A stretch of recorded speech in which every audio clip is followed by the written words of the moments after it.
Hello, hello. I am so excited to paint this painting with you.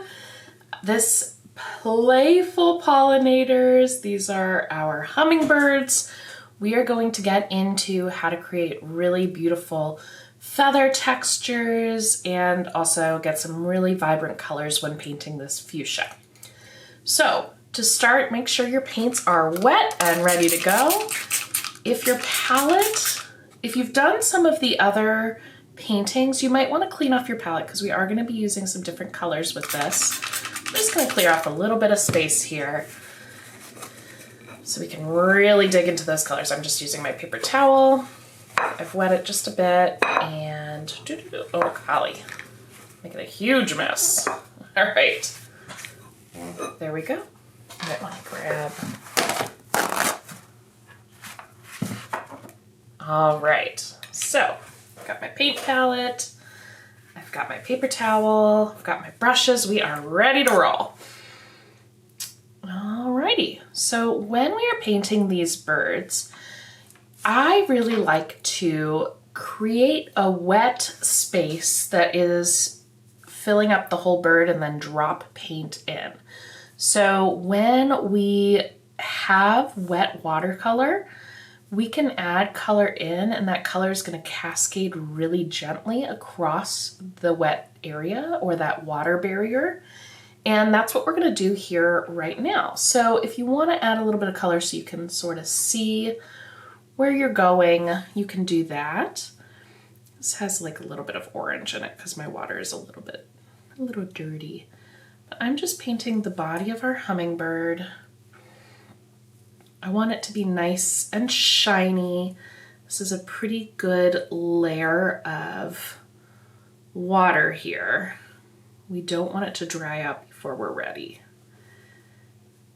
So by putting the water on first and dropping our paint in, we are going to get really soft blending of colors, which I think really mimics that organic color, feather, texture situation that we find in birds, and I also like to do this with fur. Okay, so we've filled in the bird. Everywhere the water is where our paint has the potential to go. So I love this phthalo turquoise. I'm gonna mix up a little bit of the phthalo turquoise. I'm actually just gonna kind of tap this right in here by our head. Okay, and then I wanna make some lime green. So I'm gonna take our sap green and a little bit of this transparent yellow here to just kind of brighten it up. I'm gonna do a little bit of that on the body. I'm gonna try to keep the belly of our bird just a little bit white. So I'm keeping the paint away from there. There's a little too much water here on the head. You can see it's swirling around almost too much. So I am drying my brush off and sucking up some of that water. If you're finding your paint is swirling all over the place, you might have just too much water there. All right. Do a little bit of this on the wing. Hummingbirds come in so many different fun colors, so you can really get wild. They are so vibrant, so don't be shy. You can really get that color on there, and it's gonna still look realistic. I'm just kind of dabbing in some color where I want. And I've seen some that have these really pretty pink tails. So I'm gonna just do a little bit of that right in there, but I do want to keep the belly. Ooh, still had some of that pink in there. That's okay. I still want to keep that belly pretty light. Okay, one hummingbird down. Note that once this paint dries, then you're not going to be able to drop the color in like that anymore, but we can always add more in a second layer. So if it is not exactly how you wanted it to be, you can always do a second layer. Okay, great. I'm going to get this one right here. Pick whichever one you want and have fun.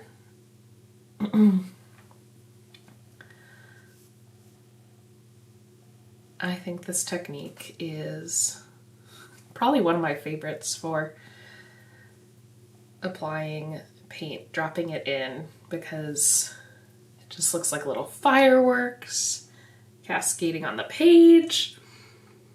These little hummingbirds are so cute. I just think that it's a really fun way to add dramatic color into your paintings too, because you really can drop in just the straight pigment. You don't have to even water it down because there's so much water in there already. And when you drop the paint in, it gets to kind of do its thing, and it's like, okay, well, here it goes, which is fun. Okay, so I'm gonna do my little, do like a little pink here. And I'm okay that it's bleeding into that tail portion. I like it. Do a little bit of this here, and it will dry lighter. So I'm not too stressed out about what the colors look like now. If they're a little bit darker than I want, that's actually perfect because it will lighten up as it dries. So I'm gonna put in some green. I like dropping it in with the other colors, seeing what happens. Oh my gosh, so fun. Drop in a little pink here.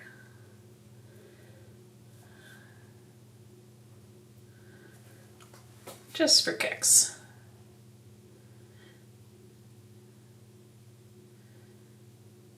And you can go as realistic or as unrealistic as you want. Pick your favorite colors, go wild. We'll add a little bit more detail in our second layers. I always like to start with this wet and wet layer though, because it really softens the feathers and gives it that soft look. All right, so let's see. Let's start with a little bit of green in the wings, I think. No, I like the water. I think I'm gonna start with more water. I was thinking about trying something different, but I'm really liking how these are turning out. I don't wanna rock the boat here.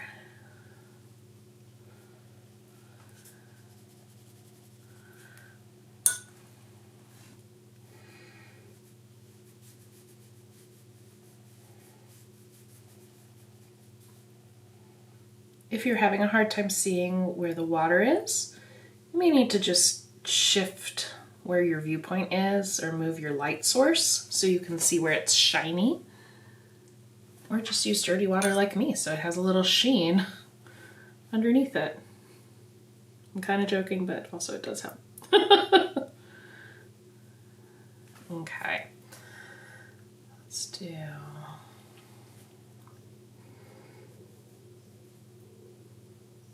a little bit of our phthalo green, or phthalo turquoise, excuse me. Such a beautiful color. A little bit of that maybe on the wing. I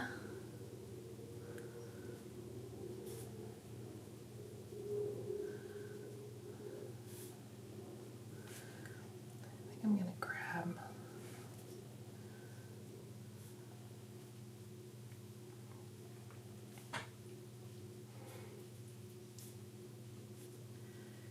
there are no rules, so you do whatever makes you happy.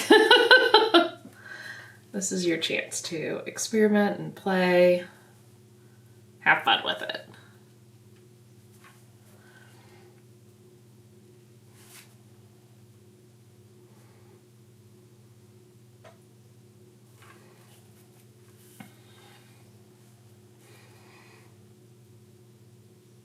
Here you can see I kind of missed some spots because it's totally white, so I'm just going back in. This hummingbird is still wet. No problemo. Able to fill in the pieces that I missed. Okay, let's get some of that pink in here.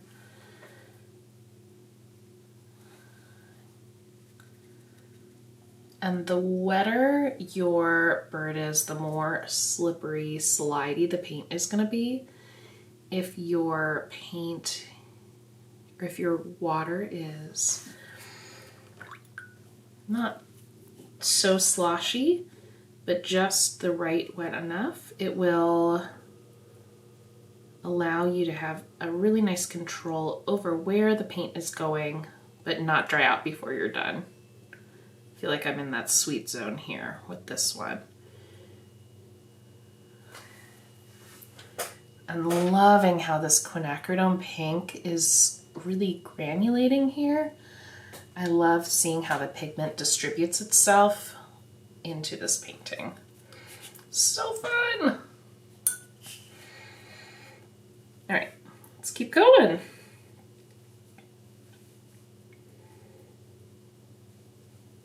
Especially love designing this because I feel like with all these hummingbirds, you get a chance to really dig in and play with this technique.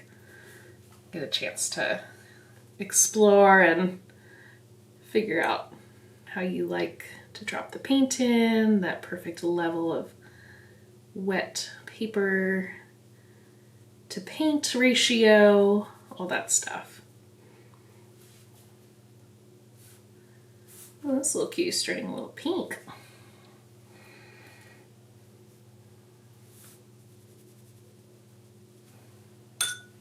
Probably because I didn't rinse my brush very well, but I'm going for it. I'm here for it.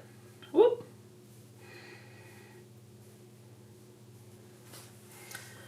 All right, let's see. Do some green here. And I'm going directly into my turquoise because I really like how vibrant it is. I can even drop some here if this is still wet and it'll still kind of cascade through if I want to add a little extra pizzazz. Oh, so pretty. Okay. A little bit back here on these tail feathers, but I do want to keep those purple, or no, pink. So let's do some of our green, lime green.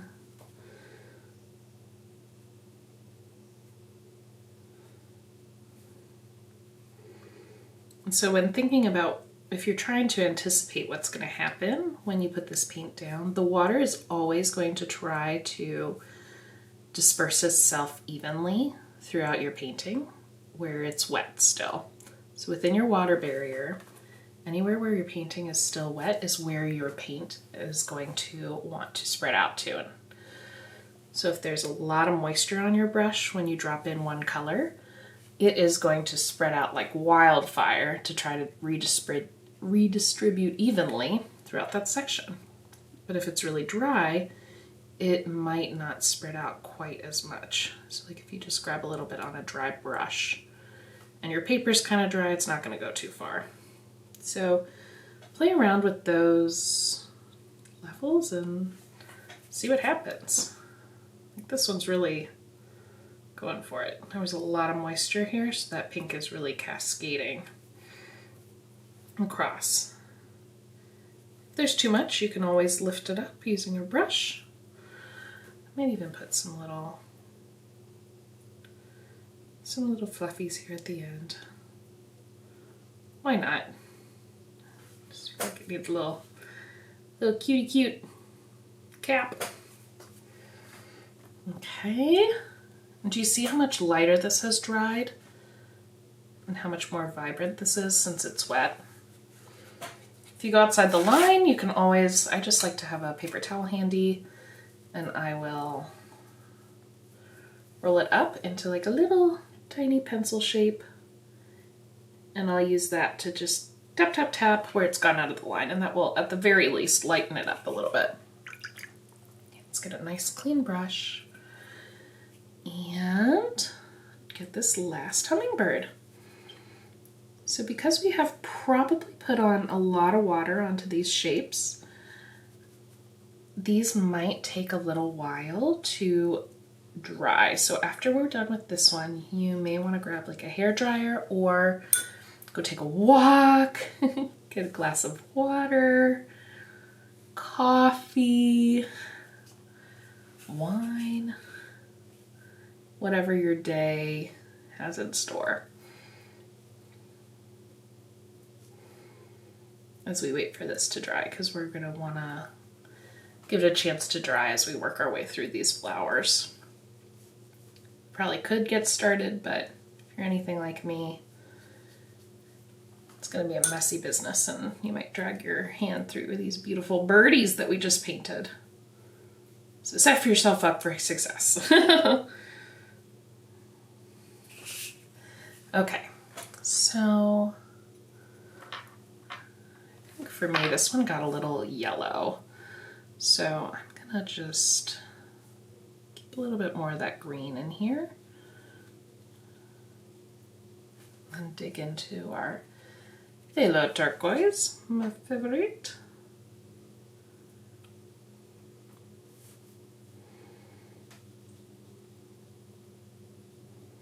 This truly is one of my favorite colors of watercolor. It's just so vibrant, so beautiful, so expressive.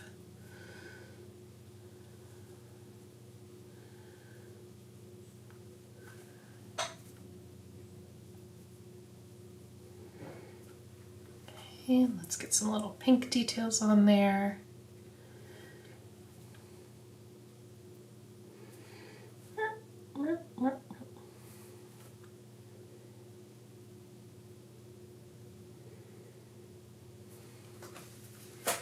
Okay, I like what we got going on. All right, so everybody go take a break and we will be back. Oop, I'm just gonna get some of the pieces I didn't get here. We will be back soon. Make sure that these little cuties get a chance to dry, okay? All right, so hopefully you've waited for your paints to dry. One way to know if it is dry is look to see if it's shiny. If it's not shiny, you can hover your finger over it and see if you get a little whisper of cool air. And if you feel that, it is water that's still evaporating, so it's not dry yet. And if you're still not sure, you can always touch it, and if it feels cool, then it's still not dry.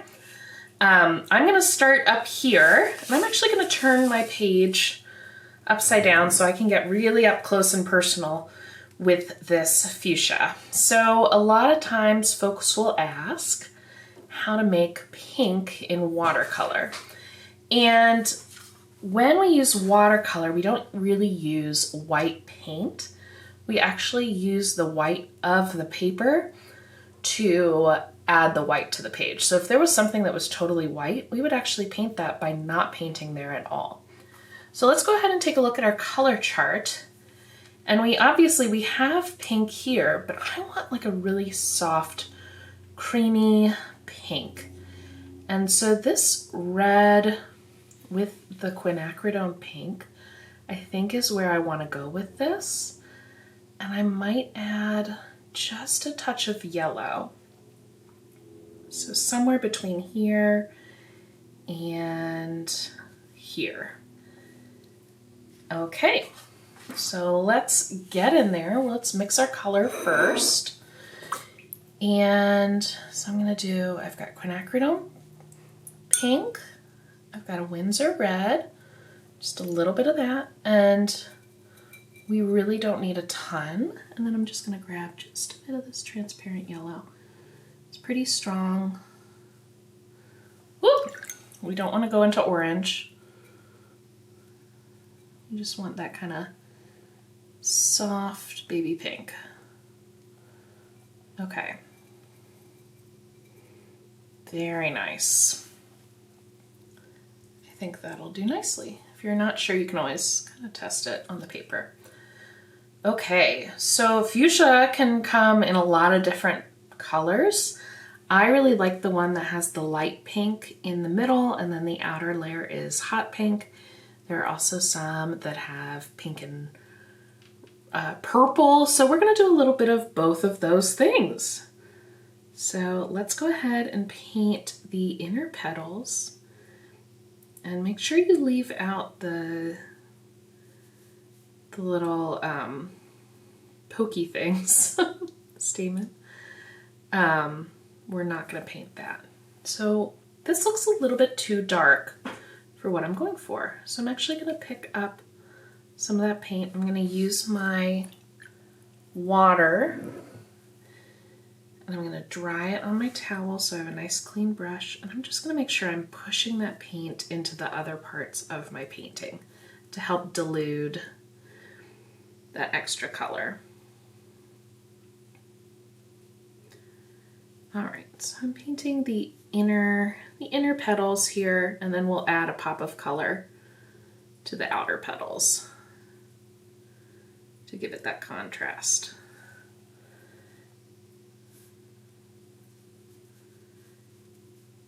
And by going in with just water, it's helping lighten that up ever so slightly. So it's really, you know, delicate, it's really light, it's really airy and fluffy. And let's do these. Lots of water, a little bit of paint. It's gonna go a long way. A lot of times when I'm at markets and people asking about these kits, they're like, how is that possibly enough paint? And if it were acrylic paint and these were what we were painting, it would absolutely not be enough paint. But since we're doing watercolor, the water is really doing a lot of the heavy lifting here. So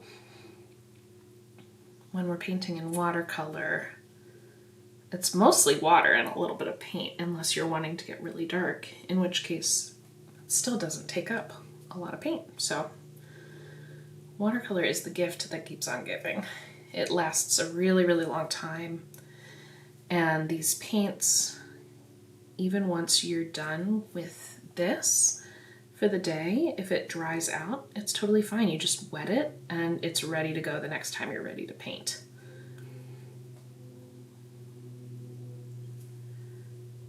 Which also makes it easy to travel with, because it doesn't really spill anywhere once it's dry. Just my subtle plug for watercolor. Okay. So once again, I'm pulling this pink out to dilute it even further, just using water on my brush to kind of push that color through.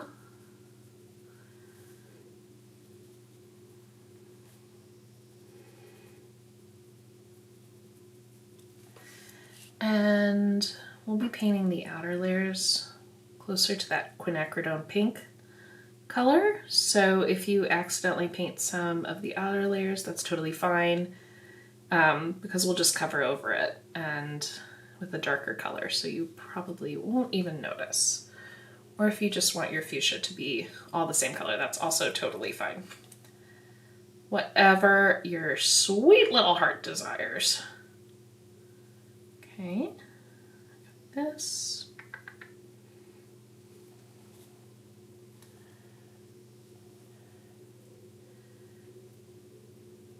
And I'm just kind of picking petals that I think look like interior petals and leaving petals that I think look like exterior petals. Got this cool kind of double layer situation. If you want to look up fuchsia, you can totally do that. So you have a reference photo.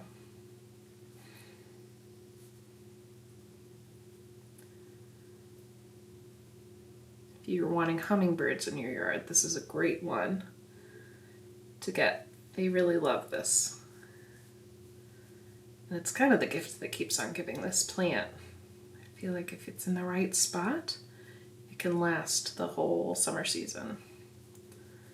And it's just so colorful and it keeps blooming so long. Such a good one. Okay. Oh. Or I might do this. And I might think later on that I want certain petals to be different colors, and I can always change my mind later, especially when we're starting out so light. Ooh, this one's a wild one.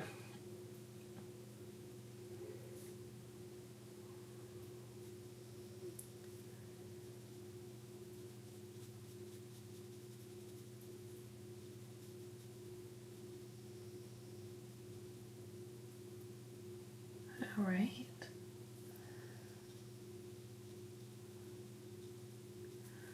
Great. Let's go over here. And I think I might actually do some of the darker ones. I'm trying to remember if let's see.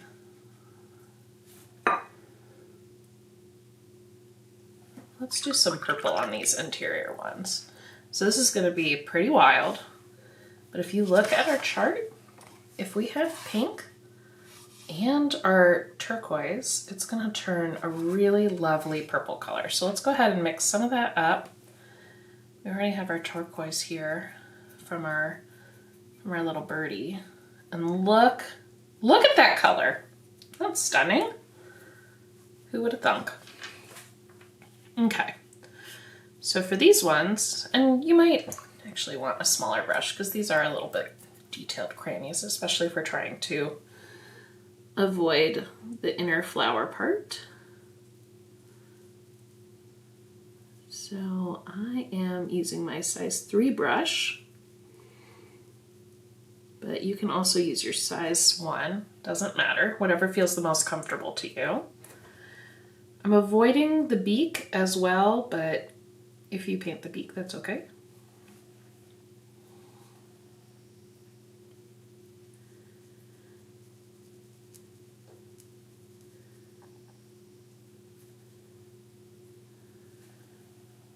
Oh, I just love this color.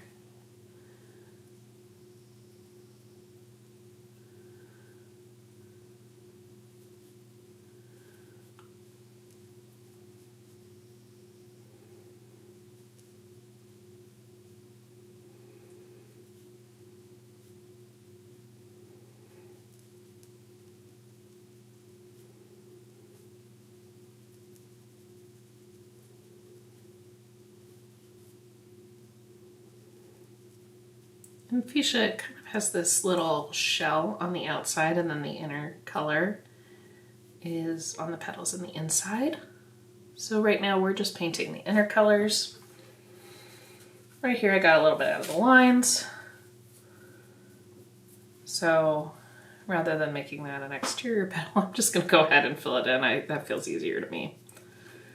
Who's fact checking? I mean, maybe somebody, but that's okay. This is your art time, so you make it be what you need it to be. If you're watching this video and you're kind of like, I think I get it, and you want some quiet time, turn it off, you know? Try to explore it in your own way, on your own time. There's no need to follow through and finish a tutorial if you are not feeling it. I know sometimes that can feel hard, like if there's a book and it's on your book list and you want to finish it, and you know, you've read a couple chapters and you're like, well, I can't just leave it unfinished. But you can. Life's too short. So if you want to just paint, that's great.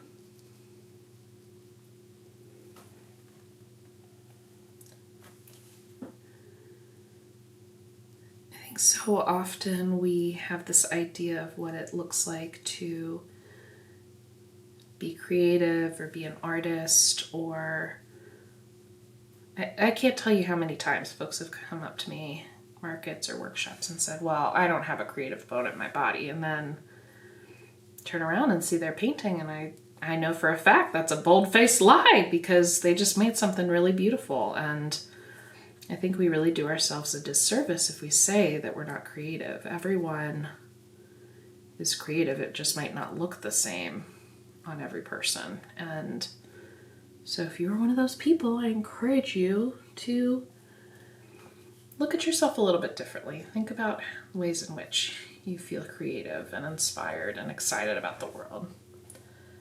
Great way to think about creativity is being curious.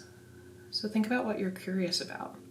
Because when you're curious, your mind works to create answers to the questions that you have and find out more about this world. So what are you curious about? Step 1. Oh my gosh, this purple is so pretty, I can't even handle it.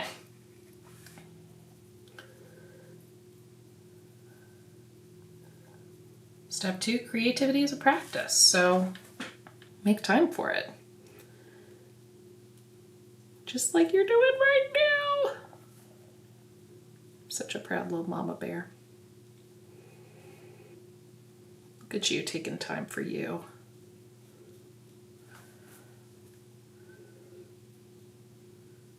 Look at you slowing down. Look at you taking a deep breath.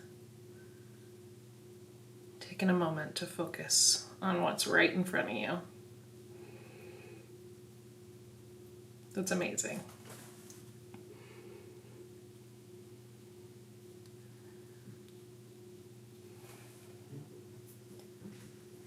Just the act of sitting down to paint is such a radical act of self-love and self-care.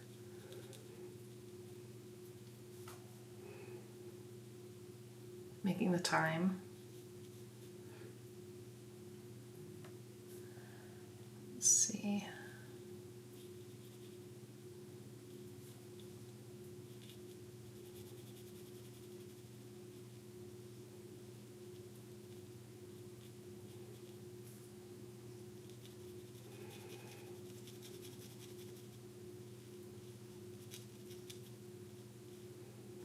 Okay.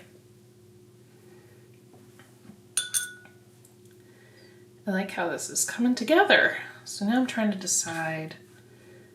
I want to do a purple one here. Why not? I'm really loving this purple. We're gonna lean into it.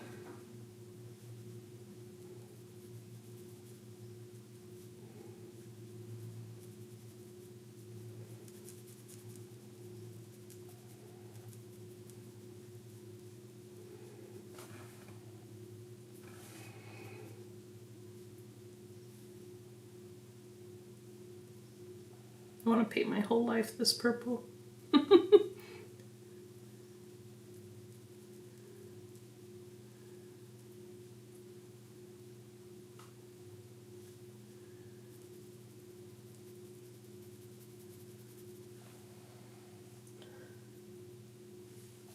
So I'm not painting these with a ton of paint. These are kind of like a drier wash because I want to make sure that I am not having paint spill over into the other sections, especially with all these little details we're trying to keep unpainted. It can help to keep it be a little bit drier, especially because we're not trying to have a lot of those wet and wet techniques like we did with our hummingbirds. Okay, now I think we can maybe take a moment and paint some of the green. I'm actually going to go right into the deep sap green here to differentiate it a little bit from our hummingbird green. Might mix it with a little bit of this. Well, let's mix it with just a bit of the purple. And a little bit of the turquoise. I want it just to be a little bit darker. There we go. Let's bring in some of that purple. Make sure it's not too electric. I like it. Okay, so now I'm gonna go back up to my corner, kind of working my way around like a clock. And this doesn't need to be super dark. You can still use a lot of water.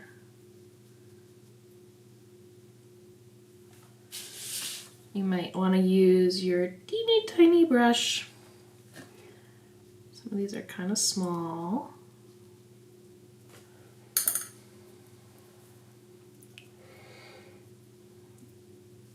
Think of yourself as a little ballerina, staying on your tippy toes.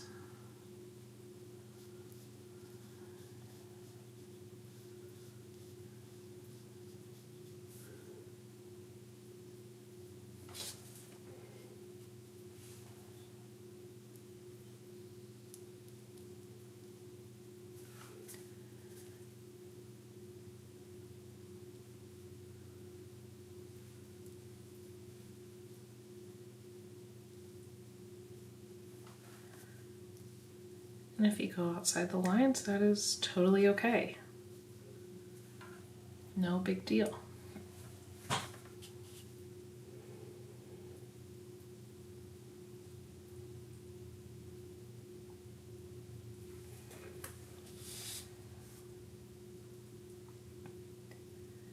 Getting the little piece that connects the flower part to the stem as well. And I'm not worried about crossing this water barrier here because we're painting it all the same color. So I'm not worried that I just painted the stem and the leaves. It's okay if they kind of bleed into each other because it's the same color. So no biggie.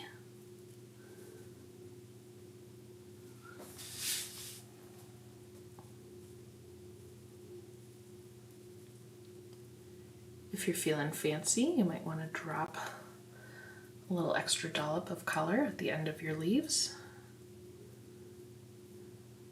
If you're not, that's okay too. It can add some nice variation. Like I might actually just drop a little bit of water right there.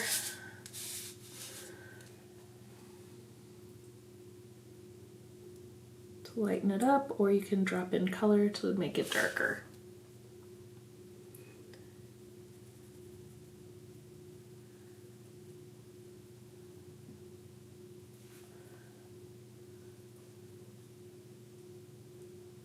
Here I'm just kind of making the middle of the leaf darker, give it a little bit more intrigue, I suppose.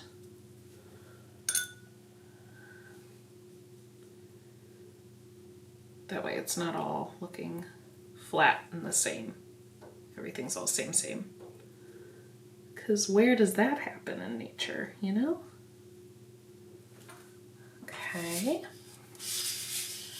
Lovely.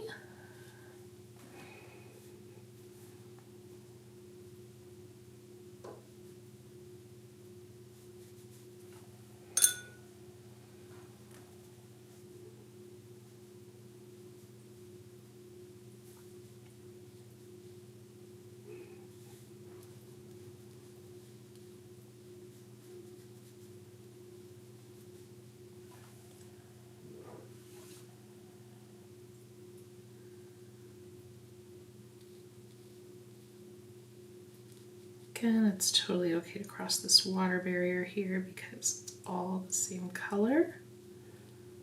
So we're all good. All right, I think that's all of the greenery. So let's go ahead and look into these. I think I'm gonna go for a nice dark quinacridone pink, and I'm actually gonna add a little bit of Winsor red just to make it extra poppin'.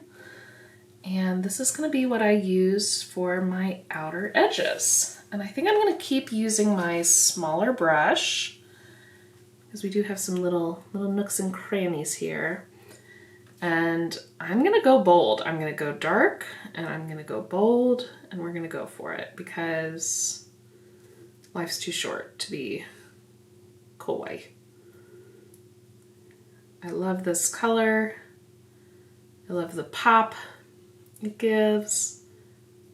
Let me do this one right here. It's a little sneaky one. Popping through.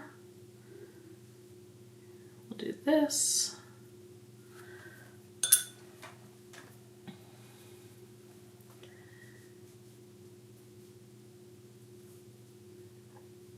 If you have not seen fuchsia in real life, it is just, it's so pretty.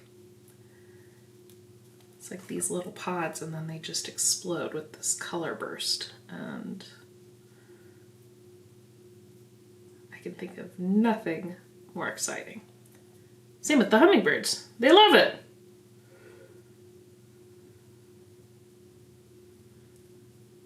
Okay. And the petals are all kind of interwoven, so if you're like, I don't know, is this petal an inner petal, an outer petal? Doesn't matter. You do whatever colors feel good to you. If you're like, Kate, I need to do exactly what you're doing, then there is a diagram that is the image of the picture that I have painted here. If you look in the links below, then you can follow exact step-by-step or exact color petal things. What am I trying to say? Then you can match the colors on the petals exactly to mine. But please do not feel like yours has to be an exact replica. This is your painting party.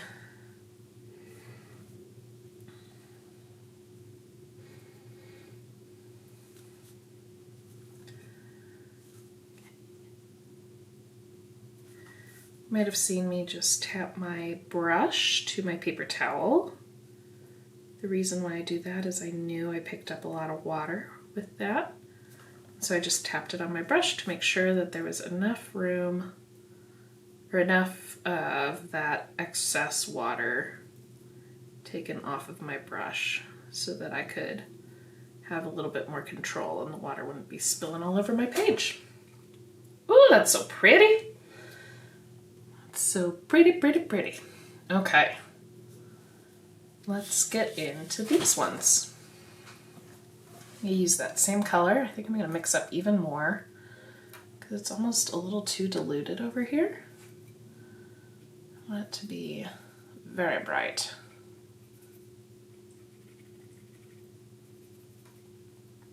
And this is probably the darkest I've gone on almost anything that we've painted in the other two. And I still have tons of color left, so there is lots and lots of paint here for you. If you're finding that you are running low on color, you may be picking up too much paint as you make your paint puddles. So try maybe just tap, tap, tap, and then add it to your paint puddle. Tap, tap, tap, add it to your paint puddle. So you're not like swoop, like an ice cream cone. It's more of just a little dab will do ya. I think a lot of times folks try to make the paint work like how acrylic paint might, and it's different. It's a different medium. So it's never gonna have that full coverage look like acrylic will. But if you find you're really drawn to that look, you may want to look into gouache. Gouache is somewhere between acrylic and watercolor. So it's animated with water, like watercolor, but it's more opaque, like acrylic. So definitely check that out if that is your jam.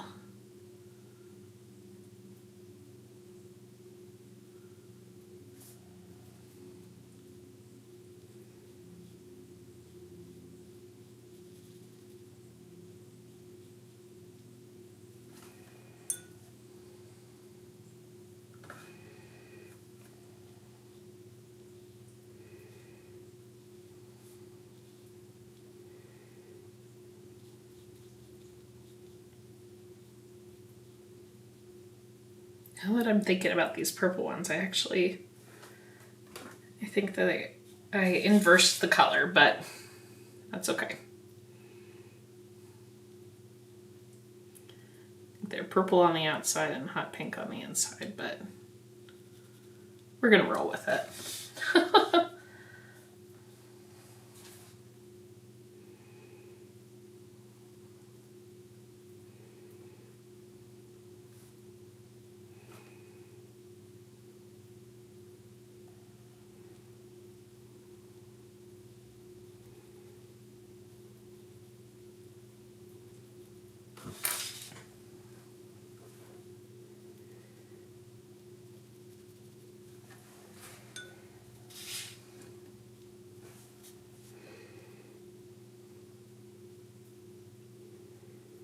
Remember to keep watching out for the middles of the flower. We'll get to those, I promise.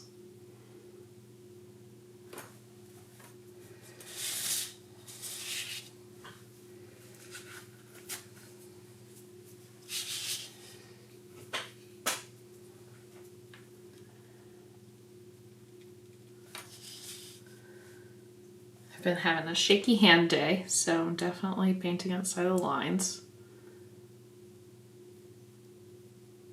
But I'm still having fun. Sometimes you just have a jittery day, you know?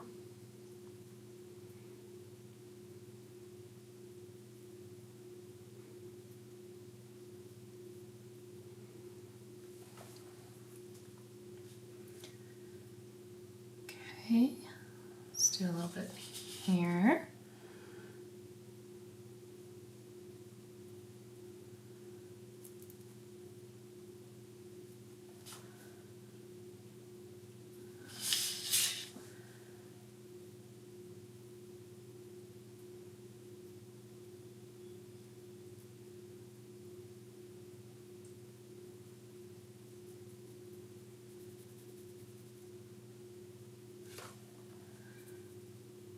You can tell I'm getting in the zone. Stop talking.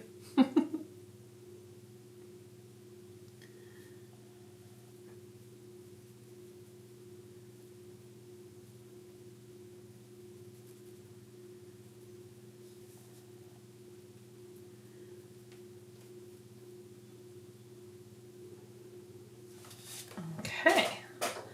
This looks just a little bit darker than everything else, so I'm actually just gonna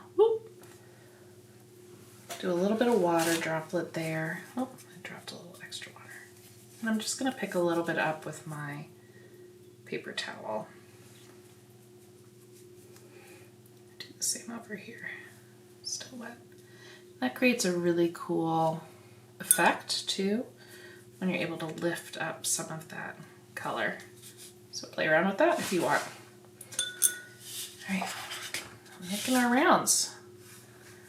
We are making our rounds.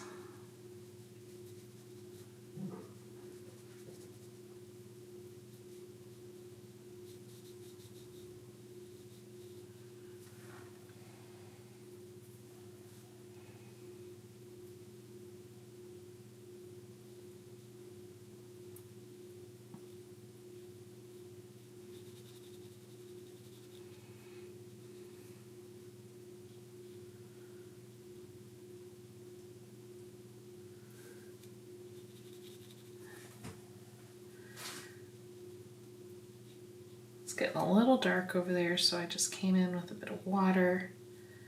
We're gonna get a little bit of a bleed right here on this little bud, but I do not hate it. It's just so cute. I love seeing the water and the paint kind of play with each other there.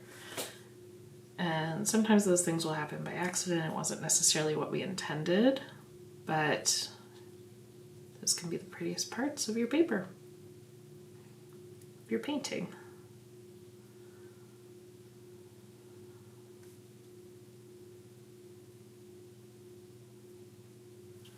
Those beautiful oopses.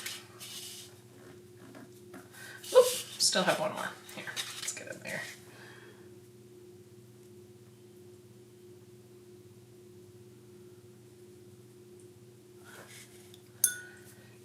Oopsie.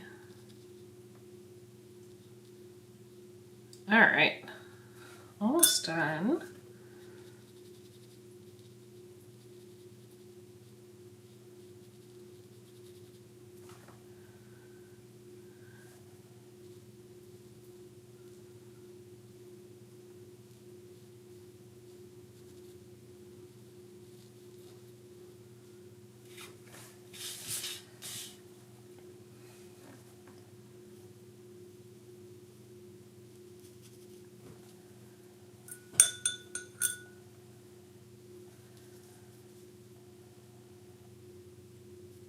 All right.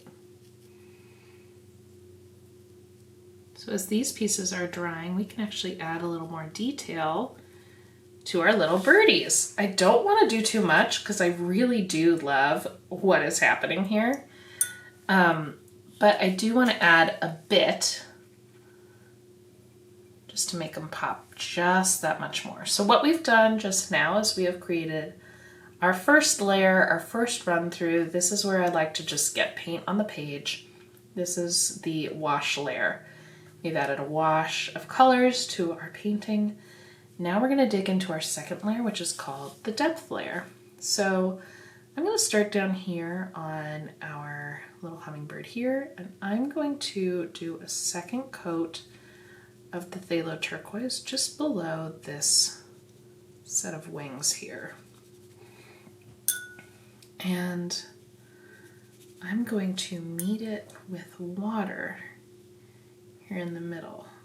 So I have the phthalo turquoise here along the edge of these wings, of this feather line, if you will. Oh, geez, Pete's here we go. And then I'm just bringing the color out just a little bit. And then I'm meeting it with some water here at the ends. Oop, too much water. To create a nice gradient effect. Now I'm going to do the same thing on the other wing. I'm just going to kind of cover that whole part with our phthalo turquoise. Right there. And then just a little water around the edge to have it have a nice fade. Ooh la la, so fancy. Okay. Then I want to do the same thing on the tail. So again, I'm using that phthalo turquoise. Oh my gosh, I just got a big old water splash here. So I'm grabbing some of my phthalo turquoise. I'm just coming in at the tail.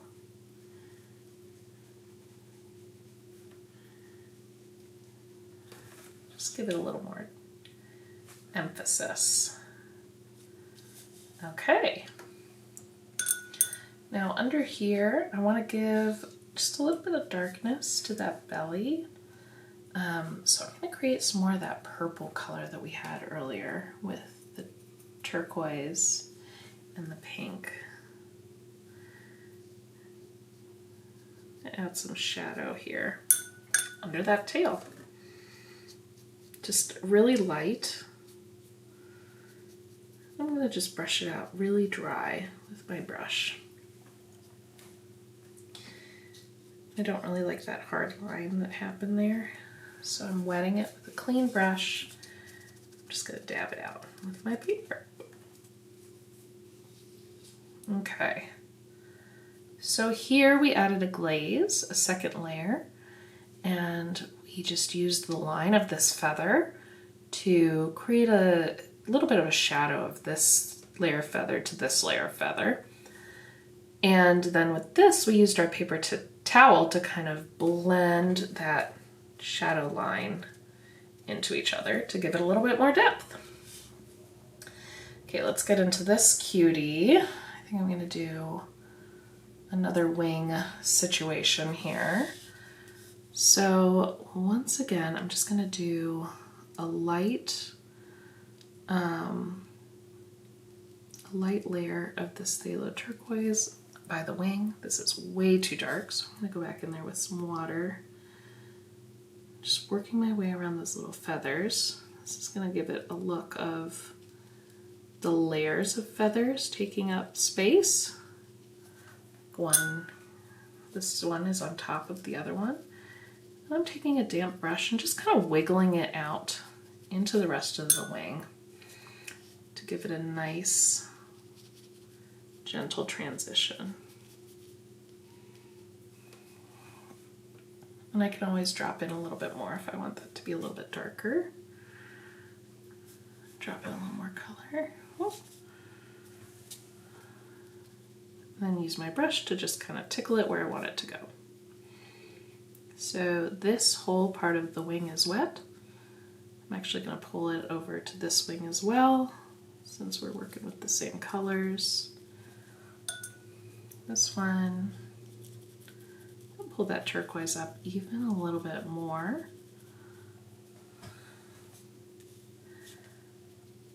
Since it's kind of in the background, so it can be a little bit darker. Okay, and I'm going to do the same thing with that purple. Get right here under the tummy. It's really thin. It's not a huge layer. And I'm going to take a dry brush and kind of feather that out. So when your brush is dry, then you're not adding any water to the mix, and you can use your brush like a little feather duster almost. We'll feather it out. Okay. Here, I really like how this one is looking, but I want to differentiate between these little tail feathers and then the little butt area. So I'm going to take my phthalo turquoise right here under the tushy, and then I'm going to feather it out along that line using my dry brush. So we see a little bit of a differentiation there. And I think I'm going to leave that one there. I like it. I love it. And I think I might do like a little bit of a pink glaze right here so we can really see those pink feathers. And I might use my paper towel if there's any kind of harsher edges, just to Okay, I like where this is. Now, if I was going for realism, I would have a lot more layers in here, but for the purposes of this painting, I really like this level of detail. A good rule of thumb is you want to have a similar level of detail that it makes sense across your painting. So this is kind of a painting that has the eye all over the page. And so we don't want to have like this flower really detailed and then this one not so detailed, or this bird really detailed and then everything else is blurry or not super detailed. So I feel like this is a good level of detail across the board that I'm super comfortable with. Okay, now we are going to go right in our quinacridone pink, and we are going to go ahead. Oop! Hold on one second. We are going to make our beak color. So we're going to go into our quinacridone pink. We're going to grab some of our phthalo turquoise. It's a lot of phthalo turquoise. And let's see. I might add some of this green here. And this is kind of a little bit not the color of a beak in reality. It's a little bit more dark purple, but I like it for this painting. So we're gonna go with it. If you want it to be more black, you can add some more red in there. But I like the beak to be not totally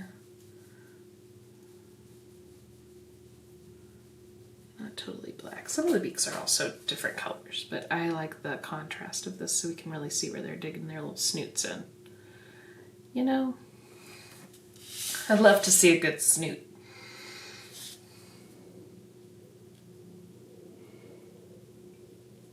You love to see it. All right, here we go.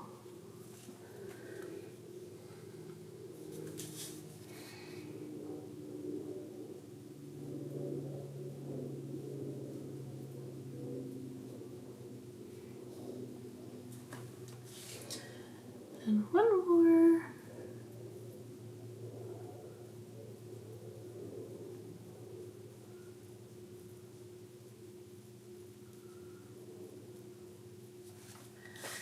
Okay. Now you may want to go into your inner petals and add a second layer to some just to deepen a little bit of the color. Like some of those interior petals might be a little bit darker, or some of the ones on the under layers. Kind of like every other one, just to give it a little pizzazz. You don't have to do this, but I like just giving us a little depth here that we weren't otherwise seeing.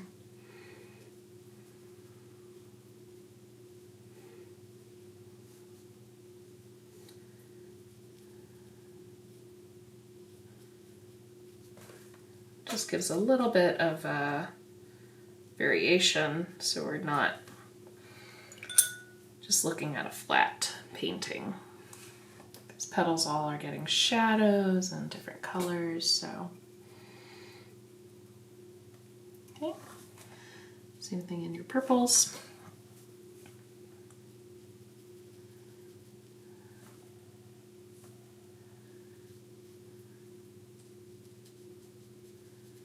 Again, I'm not focusing in on every petal.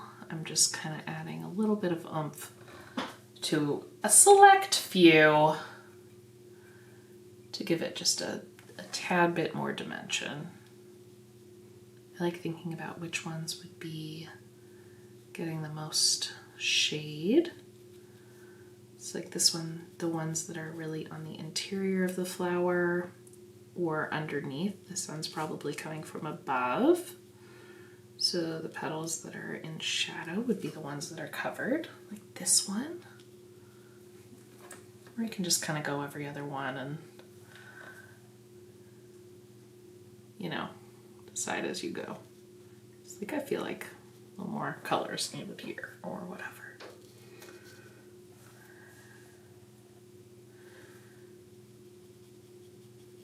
You're the artist, so you get to decide. Okay. Let's do a little bit more.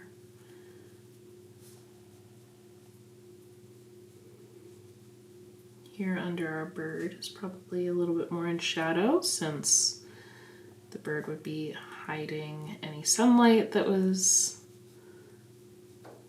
able to get on this flower, so the bird would be casting a little shadow.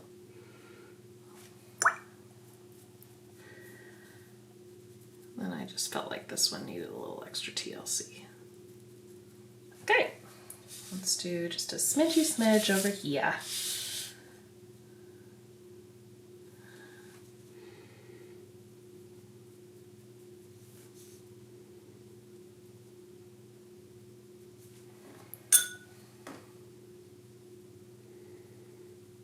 Just a little va-va-boom. Okay.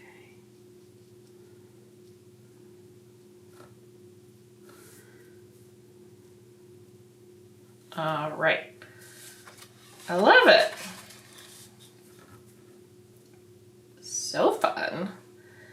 And now we're gonna just wait for everything to dry. We wanna make sure our beaks are really dry. We wanna make sure all our petals are really dry before we get into the little tendrils here, the stamen. Okay, my friend, you are going to want to get your very tiniest brush for this. We have our size 1 here, and you're gonna go right into your quinacridone pink, and we are going to fill in our stamen, and I looked it up and it's also called stigma. So if you are a botanist, please feel free to enlighten me in the comments below, but I have a lot of plant learning to do. I love painting them, but I definitely don't claim to be a plant guru. Still learning all the parts.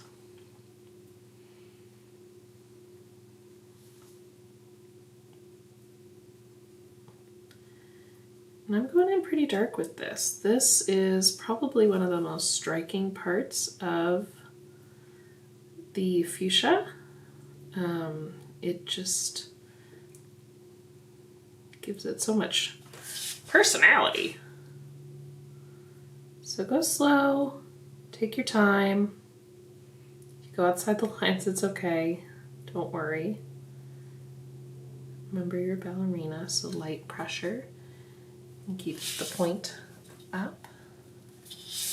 That's going to give you the most control. Feel free to move your paper around so it's working for you, not the other way around.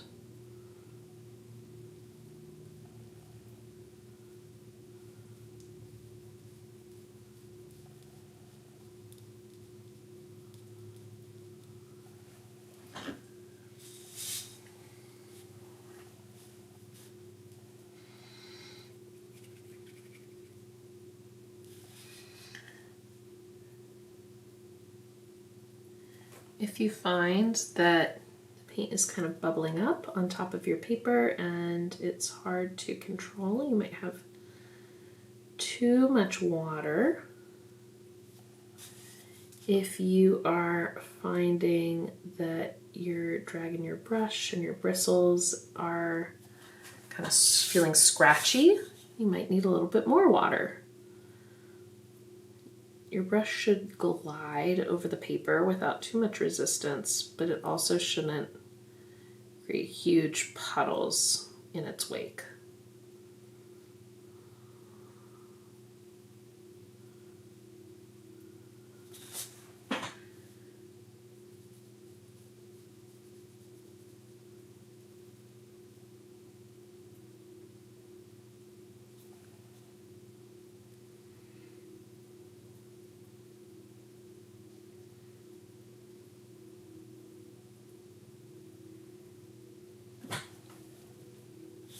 Fun.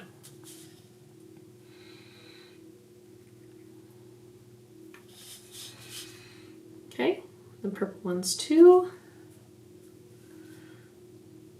Can also be pink. Ooh, that was...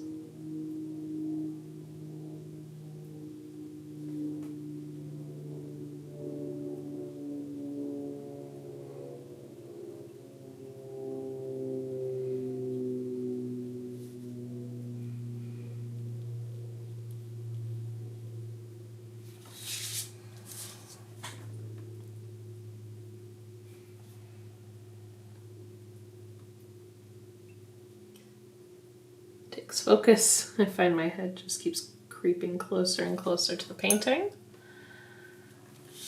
Gotta get in the zone here.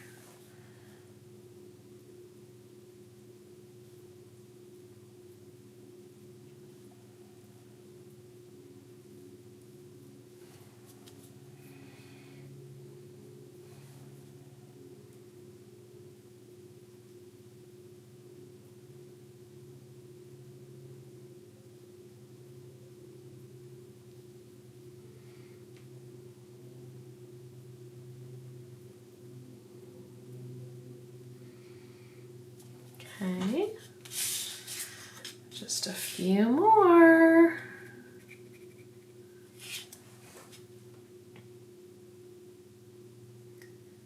So if you're enjoying these kits, we have plenty more where that came from.